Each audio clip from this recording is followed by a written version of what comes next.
আসসালামু আলাইকুম। আজকে আমরা পাইথনে শিখব একটা খুবই গুরুত্বপূর্ণ জিনিস, ভেরিয়েবল। এখন অনেকে বলতে পারেন ভেরিয়েবল কি? ভেরিয়েবল হচ্ছে কোনো কিছুর মান নির্ণয় করা, বা আপনার প্রোগ্রামের ভিতরে বা আপনার ডিভাইসের ভিতরে নির্দিষ্ট কোনো একটা কিওয়ার্ড দিয়া কোনো কিছু একটা সেভ করে রাখছেন, এটারে ভেরিয়েবল কয়। আমরা যে সময় ধরেন স্কুলে পড়তাম, ওই সময় কিন্তু আমরা বীজগণিত বা গণিত করতে গেলে অনেক কিছুর মান থাকতো। যেমন এক্স এর মান এইটা, ওয়াই এর মান এইটা, বা এ এর মান এত, বি এর মান এত, সি এর মান এত। এই যে মানগুলা যে সেট করা থাকতো, এই মানগুলারই বলে ভেরিয়েবল। এই ভেরিয়েবলটা কিন্তু আমাদের ডিভাইসের ভিতরে সেভ থাকে। মানে যেমন ধরেন আমি একটা প্রোগ্রাম করবো, ধরেন এই প্রোগ্রামের ভিতরে অনেকবার আমি অ্যাপল জিনিসটা ইউজ করবো, মানে অ্যাপল এই জিনিসটা আমি একটা প্রোগ্রামের ভিতরে ধরেন অনেকবার ব্যবহার করতে হইব, তা আমি এটার একটা ভেরিয়েবল বানাই।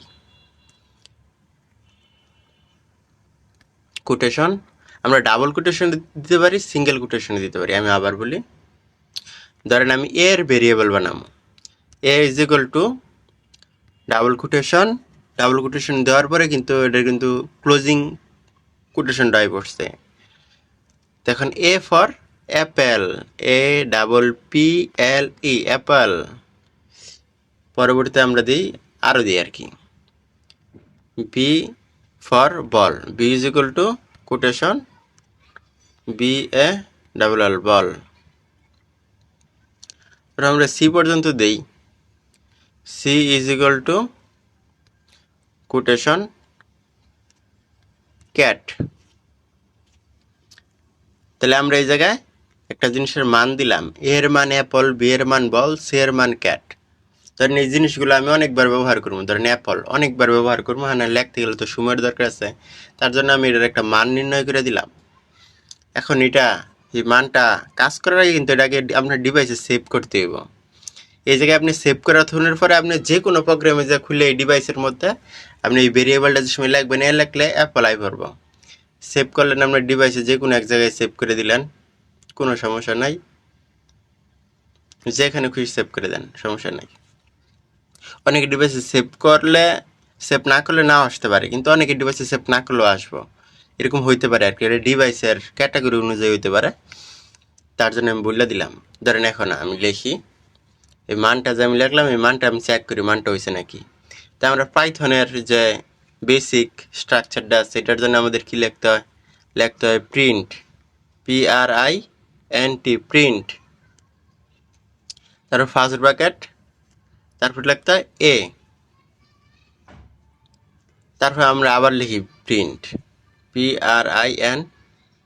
Print, first bracket B. তারপর আমরা আবার লিখি print, print, first bracket C.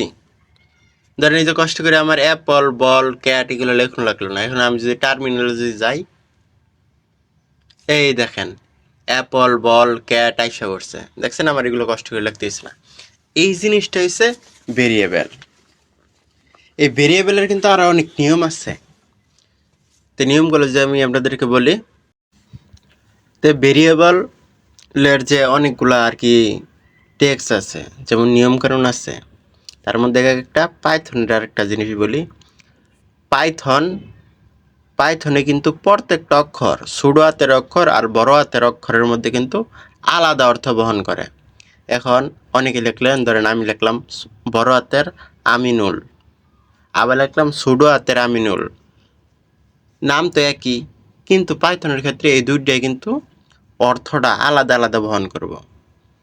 তো এমনই ভেরিয়েবলের ক্ষেত্রেও, ভেরিয়েবলের আলফাবেটগুলো অবশ্যই এ থেকে জেড পর্যন্ত হইতে হবে, আর আলফাবেটের পরে নাম্বারিক অর্থ বসাইতে হবে। যেমন আমি বসাইছিলাম এ ফর আপেল, এখন এই জায়গায় A1 দিতে পারবেন, A1 দিয়া আপেল দিতে পারবেন, কিন্তু কেউই 1A দিতে পারবেন না। সব সময় আলফাবেটের পরে কিন্তু নাম্বার বসাইতে হবে। তার পরবর্তীতে আছে আমাদের একটা কিছু সিম্বল আছে, যেমন আমরা গ্যাটার দিন ইউজ করতে পারি। এছাড়া যে সিম্বল আছে, যেমন প্রশ্নবোধক চিহ্ন আছে, @ আছে, হ্যাশট্যাগ আছে, ডলার সাইন আছে, পার্সেন্টেজ আছে, এই চিহ্নগুলো যা আছে এগুলো কিন্তু আমরা ব্যবহার করতে পারবো না। তার পরবর্তীতে আছে আরও ভেরিয়েবলের নামের ক্ষেত্রে স্পেস ব্যবহার করা যাব না। উদাহরণস্বরূপ যদি দেই মাই নাম্বার, মায়ের পরে স্পেস দিলাম, তারপর নাম্বার দিলাম, এটা কিন্তু গ্রহণযোগ্য হতো না, এটা কিন্তু আর কি ইরর দেখাবো। এর জন্য আমরা কিন্তু গ্যাটার দিন দিতে পারি। এরকম কিন্তু আর অনেক আছে। পরবর্তীতে ভেরিয়েবলের নাম কোনো ডিজিট দিয়ে শুরু করতে কিন্তু পারতেন না, এটা আমি আগেই বলছি।